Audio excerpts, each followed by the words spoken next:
Story 1. Quiapo's Shop of Horrors was a place that most people avoided at all costs. Tucked away in a dark alley in the heart of the city, it was said that the shop was cursed, and those who entered never returned. One night, a group of friends decided to check out the shop for themselves. They were skeptical of the stories they had heard and thought it would be a fun adventure. But as soon as they stepped inside, they knew they had made a grave mistake. The shop was dimly lit, with rows and rows of strange and macabre objects lining the shelves.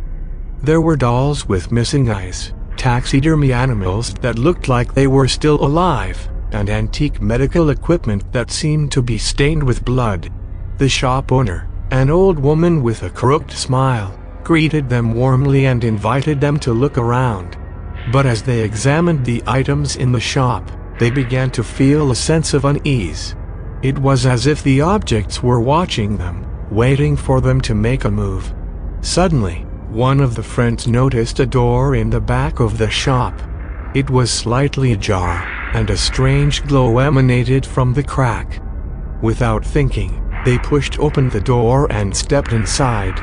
What they found was beyond their wildest nightmares. The room was filled with strange machines and contraptions, all designed to torture and maim. There were devices for removing limbs, stretching bodies, and even a chair with a helmet that looked like it could suck out a person's soul. As they stood in shock, the old woman appeared behind them. She cackled with delight as she revealed that the objects in the shop were all cursed, and those who touched them were doomed to suffer a horrible fate. She explained that the machines in the room were designed to extract the life force from those who had been cursed, and that the only way to break the curse was to sacrifice someone else. The group of friends tried to run, but the old woman and her minions were too powerful.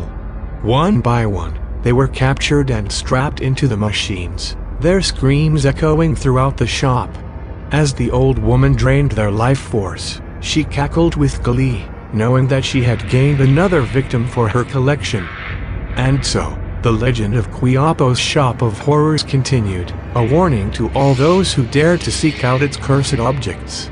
For the price of curiosity was too great, and the darkness it brought was too much for anyone to bear. Story 2. Every week, Mary would receive a strange shopping list in her mailbox. It was always written in the same shaky handwriting and contained a list of bizarre items that she had never heard of before. At first, Mary thought it was a mistake, but then she realized that the list was addressed to her specifically, with her name and address written in the corner. One day, Mary decided to follow the list and see where it led her. She found herself at a small, run-down store on the outskirts of town. The store was dark and musty, with shelves lined with jars of strange liquids and bags of powders that she couldn't identify. An old woman sat behind the counter, staring at Mary with dark, beady eyes. Mary handed the woman the shopping list, and the woman nodded knowingly. She began gathering the items from the shelves, adding them to Mary's basket one by one.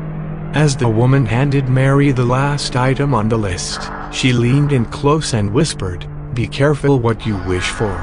Mary didn't think much of the woman's warning at first. But as she started using the items from the list, strange things began to happen. The first item was a small bottle of liquid labeled Elixir of Youth. Mary applied it to her skin, and she noticed that her wrinkles began to disappear. But as the days went on, she realized that the elixir was having other effects as well. Her hair began to fall out in clumps, and her skin became dry and brittle. The second item on the list was a small bag of powder labeled Love Dust. Mary sprinkled it on her pillow before going to bed, and she found that she had the most vivid dreams of her life. But as the days went on, the dreams became more and more disturbing. She dreamt of demons and monsters chasing her, and she woke up every morning in a cold sweat. The third item on the list was a strange book bound in human skin. Mary didn't want to read it, but she felt compelled to open it. As she read the words on the page, she felt a sense of dread wash over her. The book contained dark spells and incantations, and Mary realized that she had stumbled upon something much more sinister than she had ever imagined. The final item on the list was a small vial of red liquid labeled blood of the innocent. Mary hesitated before using it, but she couldn't resist the temptation to see what it would do. She drank the liquid, and she felt a surge of power coursing through her veins. But as she looked in the mirror, she realized that the price of her power was too high. Her eyes had turned red, and her skin had taken on a sickly pallor. Mary realized too late that the items on the shopping list were not meant for her. They were cursed objects that had been designed to lure in unsuspecting victims, and Mary had fallen right into the trap. As she lay dying on the floor of the store, she could hear the old woman cackling with delight. And as her vision faded to black, she realized that she had paid the ultimate price for her curiosity. Story 3. Every Friday night, the locals knew to avoid the abandoned mall. But for one group of teenagers, it was the perfect place to hang out and cause trouble. One Friday night, a group of 5 teenagers snuck into the mall, eager to explore the abandoned stores and cause mischief. As they wandered through the empty corridors, they heard a faint whispering sound coming from one of the stores. Intrigued, they followed the sound and found themselves in front of a store that was unlike any other in the mall. The store was called Attention All Shoppers, and its shelves were stocked with items that the teenagers had never seen before. There were strange, glowing crystals, vials of colored liquids, and even what looked like human teeth. The store was dark and musty, and the air was thick with an eerie mist. The teenagers were hesitant to enter the store, but they couldn't resist the temptation to explore. As they walked down the aisles, they felt like they were being watched. They heard the sound of footsteps echoing through the store, but when they turned around, there was no one there. One of the teenagers picked up a crystal and held it up to the light. As he did, he felt a strange sensation wash over him. He felt like he was being pulled into another dimension, like he was slipping through a crack in reality. The other teenagers watched in horror as their friend disappeared before their eyes. Panicked, the teenagers tried to leave the store, but the door wouldn't budge. They were trapped. And as they frantically searched for a way out, they realized that the store was alive. It was feeding off their fear, growing stronger with every passing moment. The teenagers were forced to play a twisted game of survival. They had to navigate through the store, avoiding traps and challenges that seemed designed to test their deepest fears. One of the teenagers was forced to confront her fear of drowning, as she was trapped in a room that slowly filled with water. Another was forced to confront his fear of heights, as he was forced to walk across a narrow beam suspended high above the ground. As the teenagers made their way through the store, they realized that they were being watched by a shadowy figure. It was a tall, thin man with long, spindly fingers and glowing eyes. The man seemed to be controlling the store, manipulating it to trap the teenagers and feed off their fear. Finally, after what felt like hours, the teenagers found their way to the exit. But as they stepped outside, they realized that they had been changed by their experience. They had been marked by the store, cursed to live with the memories of their terror forever. From that day on, the mall was no longer a place for teenage mischief. It was a place of fear, a place where the dead walked and the living trembled.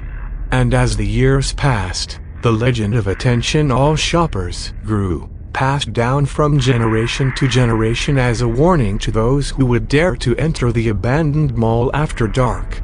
Story 4. The pawn shop was located in a rundown part of town, its windows covered in grime and its sign barely visible.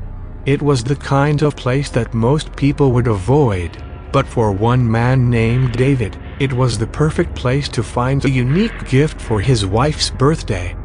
As soon as he walked through the door, He knew that something was off. The air was thick with the smell of mildew, and the shelves were stocked with items that looked like they had been gathering dust for years. But David pressed on, determined to find the perfect gift. He was browsing through a shelf of old books when he heard a voice behind him. "Can I help you find something?" David turned around to see an old man with a crooked smile standing behind the counter. "I'm just looking for a gift for my wife," David replied. The old man nodded and gestured toward a corner of the shop. "We have some lovely jewelry over there." David made his way to the corner and started sifting through the jewelry. As he did, he felt a strange sensation wash over him. It was like a wave of dizziness, like he was being pulled into a dream. When he looked up, he realized that he was no longer in the pawn shop. He was in a dark, twisted version of the shop, where the shelves were covered in cobwebs and the air was thick with a foul smell. David tried to turn and run, but he found himself face to face with the old man from the counter. The man's eyes glowed in the darkness, and his smile had grown even more twisted. "You're not going anywhere," the old man said. David tried to fight back, but he soon realized that he was trapped. He was stuck in this nightmare version of the pawn shop, forced to solve a twisted puzzle in order to escape. The puzzle was a series of riddles and clues that led David deeper and deeper into the dark corners of the shop. He had to navigate through a maze of twisted mirrors, avoid traps that seemed designed to kill him, and even confront his own deepest fears. As he made his way through the maze, David realized that he wasn't alone. There were other people trapped in the pawn shop, each one struggling to solve the puzzle and escape. But every time someone failed, they were swallowed up by the darkness, never to be seen again. David was determined to solve the puzzle and escape, but he soon realized that the old man was manipulating the puzzle to ensure that he would never leave. The old man seemed to feed off David's fear and despair, growing stronger with every passing moment. But David refused to give up. He pushed himself to the brink of exhaustion, using all his wit and cunning to solve the puzzle and find a way out. Finally, after what felt like days, David solved the puzzle. The darkness lifted, and he found himself back in the real pawn shop, gasping for air. The old man was nowhere to be seen, and the other people who had been trapped with David were gone as well. David stumbled out of the shop and into the daylight, his mind reeling with the horrors he had experienced. From that day on, he avoided pawn shops and anything that reminded him of the nightmare he had endured. But he knew that the old man was still out there, waiting for his next victim to stumble into his twisted game. Victim to stumble into his twisted game. Victim to stumble